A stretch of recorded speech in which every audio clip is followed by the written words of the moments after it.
Mesdames et messieurs, c'est toujours un réel plaisir d'être parmi vous. Bonsoir et bienvenue dans cette nouvelle édition. Tout de suite, direction dans le sud pour commencer. La réhabilitation de la route nationale 13 reliant Tolaniar à Mbuvumbe est désormais presque achevée. Sur les 101 km prévus, 85 km sont déjà recouverts de bitume. L'achèvement total des travaux est prévu pour le mois d'octobre. Le président de la République, Andry Rajoelina, accompagné de la première dame, Mial Rajoelina, se sont rendus aujourd'hui sur place de Tolaniar jusqu'à Ambossaratim pour constater l'avancée des travaux. La RN13 est déjà fonctionnelle et soulage considérablement la population locale. D'autres projets routiers sont également prévus dans les régions d'Anjouy et d'Anossi. Judikel Ranjanirin, Antrazanjabé. La RN13 est totalement transformée. Les 70 km reliant Tolaniar à Ambossaratim sont aujourd'hui bitumés et facilement praticables.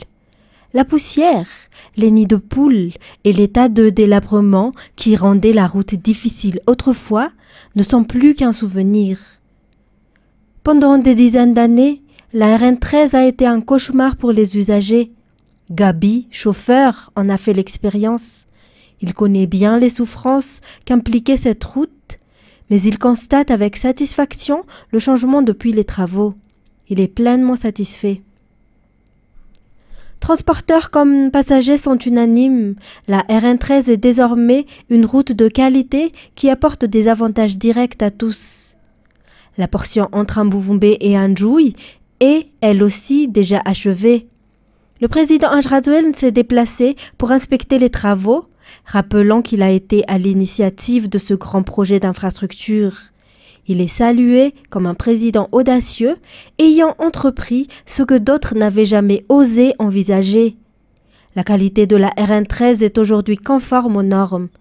L'inspection présidentielle a débuté à Ambossar et s'est poursuivie jusqu'à Tolaniar. Le président et la première dame Mial Rajoelina se sont relayés au volant pour tester la route. Mais les travaux ne s'arrêteront pas à Mbuvumbe, ils continueront jusqu'à Betchouk et Ikialamenti, selon le défi lancé par le président. Lors du Conseil des ministres tenu hier dans la province de Toliar, il a été décidé de lancer le projet Ave-Lumanjare. Plusieurs kilomètres de routes seront construits dans ce cadre. Jusqu'à présent, les routes représentaient un frein au développement du sud du pays. Mais désormais, la RN13 devient une voie vers les progrès. À cela s'ajoute le lancement officiel prévu demain à Ampani des travaux sur la RN10. Ces routes permettront la sortie des productions locales, rapprocheront les habitants, les communes, les régions et les districts. Elles offriront surtout une nouvelle vitrine permettant à tous de découvrir la beauté unique des régions Anjouy et Anossi. Et puis, toujours dans le sud, la visite du président de la République Andry Rajoelina et de la première dame Mial Rajoelina à Ambossaratim a marqué les esprits ce jour. Les habitants ont accueilli avec enthousiasme l'annonce tant attendue de la finalisation et de la réhabilitation des routes dans le sud, une avancée majeure pour cette région longtemps enclavée. Mais ce qui a surtout réjoui la population, c'est l'attribution de l'aide sociale VATSINS, considérée comme une assistance précieuse par les bénéficiaires. En plus de cette aide, le président Andry Rajoelina a annoncé que la commune d'Ambossaratim bénéficiera également de la distribution de riz à prix subventionné dans les jours à venir. Toujours un reportage de Judikel Ranjanirin et Antrazanjabé. Dès le matin, 4500 familles ont rejoint dans le calme le stade municipal d'Ambossar pour y recevoir les dons offerts par le président de la République. Un soutien exceptionnel leur a été remis, notamment un sac de riz chacun.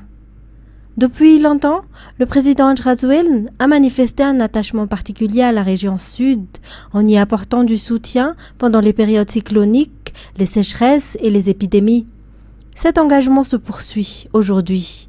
Outre les aides, Ambossaratim bénéficiera également du programme Varmour pour alléger les difficultés de la population. La population a chaleureusement accueilli ces dons, exprimant leur reconnaissance à travers des sourires visibles sur leur visage. Il salue également les travaux réalisés sur la RN13 ainsi que le lancement prochain des travaux sur la RN10. Ils ont reçu de la nourriture, bénéficié des routes et bientôt de l'eau, source de vie, viendra compléter ces dents. Par ailleurs, le renforcement de la sécurité est également prévu. Dès la semaine prochaine, des véhicules tout-terrain seront livrés aux forces de l'ordre en réponse à une demande du député local. Fidèle à son engagement pour l'éducation, le président Haj Razouel et la première dame Mial Razouel n'ont pas oublié les enfants d'Abou Saratsim qui passeront le CEPE. Ils leur ont offert des kits scolaires et des cartables pour affronter leur premier examen officiel. Et dans les actualités également, forte baisse de montants saisis sur les comptes bancaires par l'ARAI ou Agence de recouvrement des avoirs illicites en 2024, selon son rapport annuel présenté ce jour à Mbouizanak. En revanche, les saisies de terrains, d'immeubles et autres biens matériels ont augmenté. L'ARAI a toutefois souligné que l'absence de nomination d'un directeur général constitue un frein à l'efficacité à ces actions.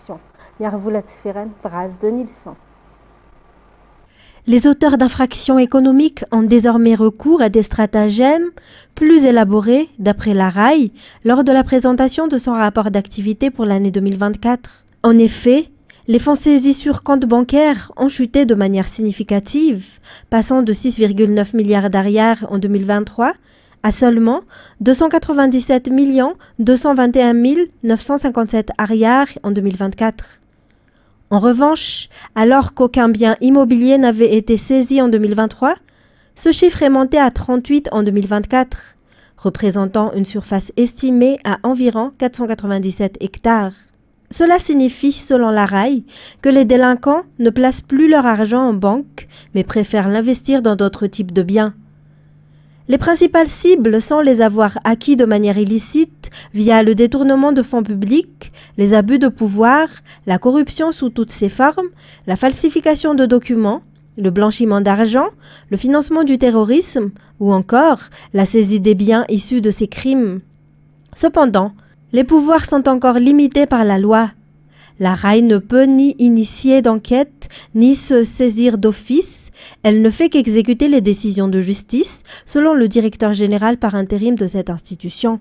Toujours selon le rapport présenté aujourd'hui à Mbouizanak, les biens saisis comprennent 46 voitures, une moto, 7 bateaux, 33 terrains et bâtiments, 25 parts sociales dans 5 entreprises, 250 tonnes de manganèse, 13,865 kg d'or, ainsi que divers objets, chaussures, vêtements, bijoux, etc. 827 comptes bancaires ont été gelés, de même que 133 comptes de mobile money, représentant un total de 7 386 616 685 ariars en attente de dépôt sur un compte de consignation. 489 633 055 ariars issus de la liquidation judiciaire de biens saisis attendent également d'être versés au Trésor public dans un compte spécial du Trésor en attente d'un décret.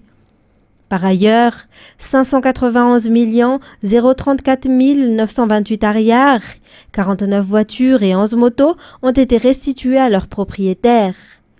L'ARAI a rappelé aujourd'hui l'urgence de nommer un directeur général afin d'éviter toute lenteur dans la prise de décision stratégique essentielle à l'efficacité de l'agence.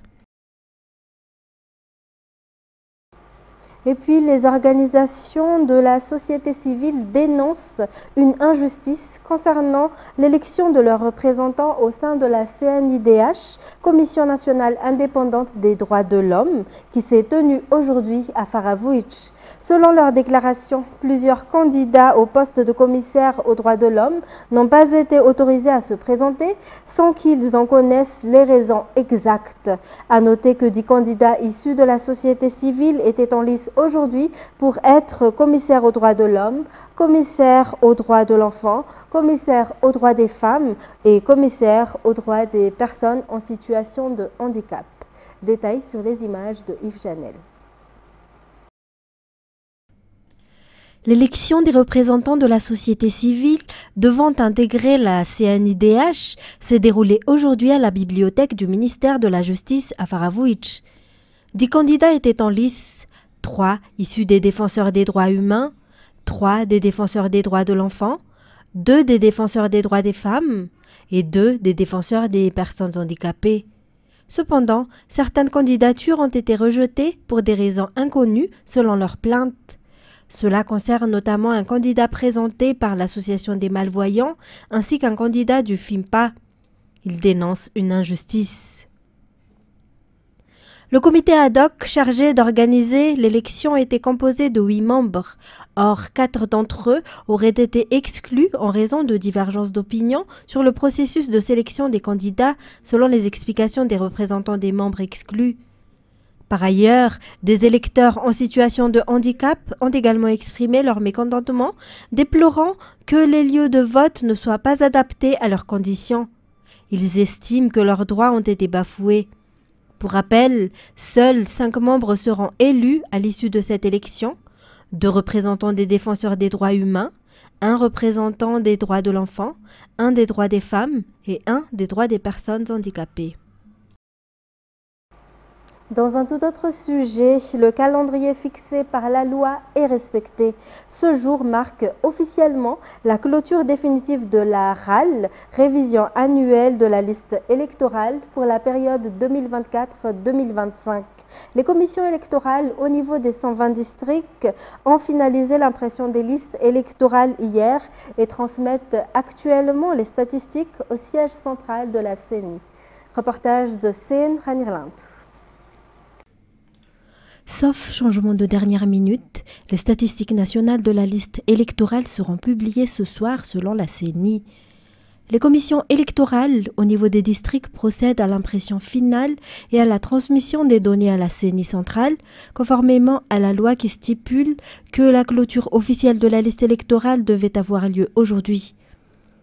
Les CID, Centre informatique des districts, ont été chargés de centraliser les listes dans le logiciel national, à partir des données issues de chaque Fouktan. Il est à rappeler que seule une ordonnance judiciaire peut désormais modifier ces listes, comme le prévoit la législation. Le délai annuel de révision de la liste électorale pour 2024-2025 s'est donc officiellement achevé aujourd'hui. Et puis, le projet de loi complétant et modifiant le texte régissant le vol de zébus a été adopté hier à l'Assemblée nationale. L'un des principaux changements apportés par cette loi est l'instauration de sanctions plus sévères contre les voleurs de zébus, pouvant aller jusqu'à la réclusion à perpétuité. Les sanctions visant les complices des voleurs de zébus ont également été abordées dans le but de démanteler les réseaux criminels qui continuent d'opérer même depuis la prison. Indeniana Martina, Zahra Djiansou. Le vol des zébus est désormais puni d'une peine de prison allant de 15 à 30 ans, accompagnée d'un bannissement de 25 ans. La réclusion à perpétuité est également prévue si le vol de zébus s'accompagne d'un homicide. La nouvelle loi, adoptée par les députés, inclut également des peines pour les complices des voleurs de zébus. En somme, les sanctions sont désormais plus sévères pour les auteurs de ce type de délit. La loi 004-2024 sur la lutte contre le vol de zébus, présentée par le député Hyacinthe Befene, élu dans le district d'Antsouyi, a été adoptée hier. On espère qu'elle contribuera efficacement à lutter contre l'insécurité, notamment en milieu rural. Selon le député, la loi n'a pas pour unique objectif de sanctionner, mais aussi de prévenir. Le vol de zébus, qui a connu une recrudescence dans certains districts, cause une véritable psychose chez la population, d'autant plus que de nombreux voleurs ne restent pas longtemps incarcérés pour diverses raisons. Les députés ont également souligné lors des débats l'importance de renforcer les pactes communautaires traditionnels, le DIN, en milieu rural.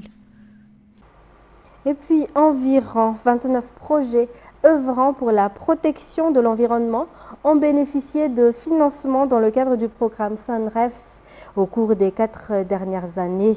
Ces projets ont permis d'éviter l'émission d'environ 1 908 106 tonnes de gaz carbonique.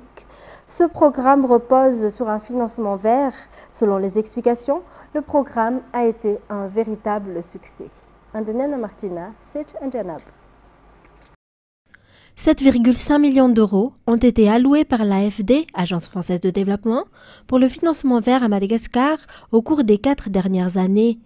Ce financement a pu être mis en œuvre grâce à la collaboration avec 2 banques et a été destiné à des projets axés sur la protection de l'environnement. Technique SUNREF qui prend fin. L'assistance technique qui était censée donc apprendre aux banques comment gérer un projet de financement vert, mais aussi accompagner les porteurs de projets pour justement que leur dossier devienne bancable. Donc cette assistance technique, elle est finie maintenant. Nous espérons que les banques sont maintenant capables et autonomes pour faire leur propre dossier sur financement vert. Les financements SUNREF auprès des 2 banques continuent. Elles sont toujours là, elles s'arrêteront en 2030, je pense. 29 projets ont été financés par le programme SUNREF durant ces 4 années. Cela a permis d'économiser jusqu'à 1 908 106 tonnes de CO2, 2 580 tonnes de déchets ont été traités et 3,264 MW d'énergie solaire ont été installés. Oui, le principal résultat palpable qu'on a pu voir, c'est vraiment, on pense qu'on a contribué à l'émergence d'une vraie finance verte. Finance verte, c'est-à-dire financer des projets d'énergie renouvelable, financer des projets d'efficacité énergétique, financer des projets environnementaux. Le programme SUNREF touche à sa fin et un atelier de clôture officiel s'est tenu hier à Alarbi. Les responsables espèrent toutefois une suite à cette initiative dans l'optique d'un développement durable. Et puis, tous les acteurs concernés, en collaboration avec les partenaires et le ministère de l'Environnement et du Développement durable, vont intensifier les actions de sensibilisation en faveur de la protection de la biodiversité terrestre et marine à Madagascar. C'est dans ce cadre qu'a été mis en place le Festival de la Nature, destiné à faire connaître aux citoyens la richesse de notre biodiversité, notamment les espèces endémiques que l'on ne trouve nulle part ailleurs qu'à Madagascar. Il a été souligné que la préservation de l'environnement terrestre est également essentielle pour protéger la vie marine. Toujours un reportage de Andenen Martina, Zahran Jansu et Sech Anjanab. Selon les statistiques mondiales, 19 tonnes de déchets plastiques sont déversés chaque minute dans les océans. Tout comme les espèces terrestres, la faune et la flore marine subissent également les pressions liées à la pollution et au non-respect de l'environnement. Actuellement, les campagnes de sensibilisation se multiplient à Madagascar, un pays reconnu pour abriter une biodiversité exceptionnelle, unique au monde, qui constitue aussi un atout majeur pour le tourisme. Ce premier festival de la nature, organisé à Antananarivo, se distingue par son originalité puisqu'il offre un avant-goût du Festival des baleines prévu en juillet. Il vise également à sensibiliser et éduquer la population sur les enjeux et l'importance de la protection de l'environnement et de la biodiversité. Ce grand événement dédié à la nature se tiendra à Antananarivo du 17 au 25 mai en collaboration avec le ministère de l'Environnement et du Développement durable. Et puis, dans les actualités internationales, la compagnie aérienne Qatar Airways a passé commande portant sur 210 avions pour une valeur de 96 milliards de dollars à Boeing, a annoncé mercredi la Maison-Blanche à l'occasion de la visite de Donald Trump dans l'Émirat. France 24. C'est une signature historique. En visite au Qatar, le président américain, accompagné du PDG de Boeing, Kelly Ortberg, annonce une commande à plus de 200 milliards de dollars. C'est la plus importante commande d'avions dans l'histoire de Boeing. C'est vraiment bien. 160 avions, c'est fantastique, c'est un record. Félicitations à Boeing. Produisez ces avions, produisez-les. La compagnie nationale Qatar Airways a passé des commandes fermes pour 160 avions, assortis d'options d'achat de 50 appareils supplémentaires. Le contrat pour les Boeing 777X et 787 s'élève à 96 milliards de dollars selon la Maison-Blanche. On est loin des 200 milliards claironnés par le président américain, mais pour l'avionneur, cette vente est une victoire commerciale majeure, car depuis plusieurs années, Boeing traverse d'importantes zones de turbulence. De nombreux avions de la compagnie ont fait l'objet d'incidents parfois spectaculaires, comme en janvier 2024, lorsque la porte de ce Boeing 737 MAX d'Alaska Airlines s'est détachée à 500 mètres d'altitude. Bilan, 4 blessés sur les 177 passagers. L'agence américaine de l'aviation civile a pointé du doigt de nombreuses défaillances dans la chaîne de production et d'assemblage. Les employés ont fait grève pendant plus de 50 jours à l'automne dernier pour demander une augmentation salariale. Donald Trump avait commandé un nouvel appareil présidentiel lors de son premier mandat. L'avion devait être livré en 2024, mais la livraison a été repoussée à 2027 ou 2028. En janvier, l'avionneur américain a publié ses derniers résultats avec une perte annuelle de près de 12 milliards de dollars. 3 ans après un premier rendez-vous qui n'avait abouti à rien, Istanbul accueille de nouveau pour parler de paix directe entre l'Ukraine et la Russie. Des discussions qui se feront en l'absence de Vladimir Poutine. France 24. Moins de 24 heures avant le début des pourparlers de paix en Turquie, le Kremlin est sorti de son silence. Dans un communiqué, Moscou a dévoilé la délégation présente à Istanbul avec un grand absent, Vladimir Poutine. Une stratégie qui n'étonne pas ce spécialiste. Poutine ne parle pas avec ceux qui l'insultent ou le critiquent, que ce soit des politiques russes ou étrangers. Comme Zelensky ne cesse d'accuser Poutine, ainsi c'est inacceptable pour lui. Par conséquent, il était illusoire de s'attendre à ce que Poutine accepte de parler à Zelensky. Mais il est clair que Poutine n'est pas intéressé par un cessez-le-feu, car ses objectifs dans la guerre n'ont pas été atteints. La délégation sera menée par le conseiller du président russe, Vladimir Medinsky, le vice-ministre des Affaires étrangères, Mikhail Galouzin, et le vice-ministre de la Défense, Alexander Fomin. La rencontre d'Istanbul constitue les premiers pourparlers de paix directe entre Russes et Ukrainiens depuis 3 ans. Mais l'absence de Vladimir Poutine envoie un mauvais message. Avant l'annonce du Kremlin, le président ukrainien ne se faisait guère d'illusions. En fait, une chose est devenue plus évidente pour le monde entier, plus qu'à n'importe quel autre moment de cette guerre à grande échelle. Il est clair que le seul obstacle à l'établissement de la paix est l'absence d'une volonté claire de la Russie de le faire. Donald Trump, qui avait évoqué l'hypothèse de sa présence en Turquie si Vladimir Poutine s'y rendait, a finalement indiqué dans la foulée qu'il n'irait pas. Il sera représenté par le secrétaire d'État, Marco Rubio. Pour terminer, la Fondation humanitaire de Gaza, une nouvelle ONG soutenue par Washington, a annoncé qu'elle acheminera dès la fin du mois de mai de l'aide humanitaire dans la bande de Gaza. Privée de ressources depuis le 2 mars. Elle prévoit la distribution de près de 300 millions de repas pour une période initiale de 90 jours. France 24. La situation actuelle est vraiment au-delà de tout ce qu'on a pu voir depuis maintenant 19 mois de guerre. Vous avez une population qui est au-delà d'exsangue, elle est en train de survivre. Vous vous retrouvez avec une population qui a un repas et demi par jour maximum, avec ce qui reste vraiment de tout ce que les humanitaires ont pu faire entrer dans la bande de Gaza pendant la période de cessez-le-feu.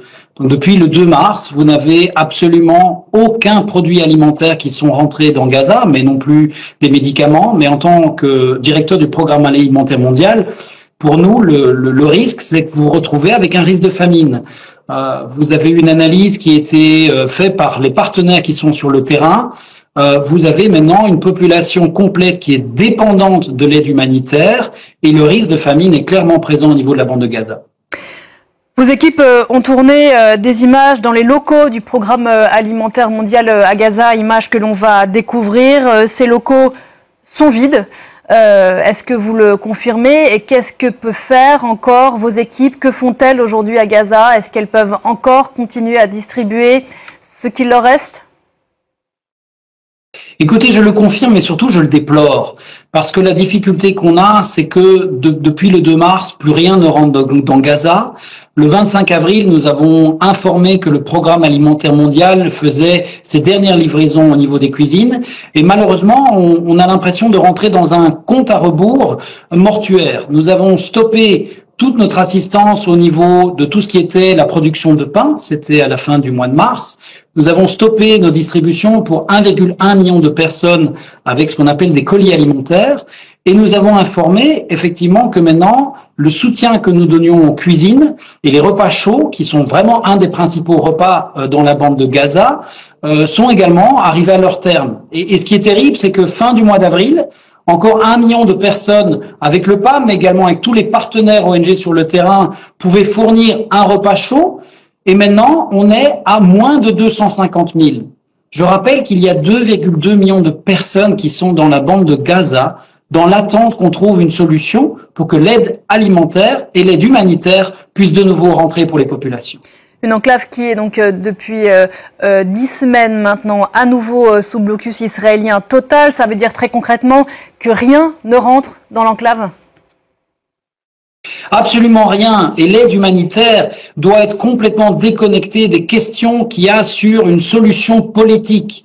Nous devons avoir une volonté qui là doit venir de la part du politique, sur les médiateurs, sur la communauté internationale, sur le fait que nous puissions à nouveau entrer dans la bande de Gaza. Il est important de rappeler que l'aide humanitaire a été une solution au mois de janvier pour que les otages puissent être libérés, pour que la population civile qui est prise en étau maintenant depuis 19 mois dans cette guerre ne soit pas, eux, les victimes, alors qu'il s'agit clairement d'une volonté politique pour trouver un accord. L'aide humanitaire ne doit pas être prise et mise à mal par rapport au fait que ces populations civiles sont en attente simplement de pouvoir survivre avant qu'une solution soit trouvée. Et voilà, c'est la fin de cette édition. Merci à vous de l'avoir suivi. Restez avec nous tout de suite après l'émission Jazz Time. Au revoir et excellente soirée sur Viva.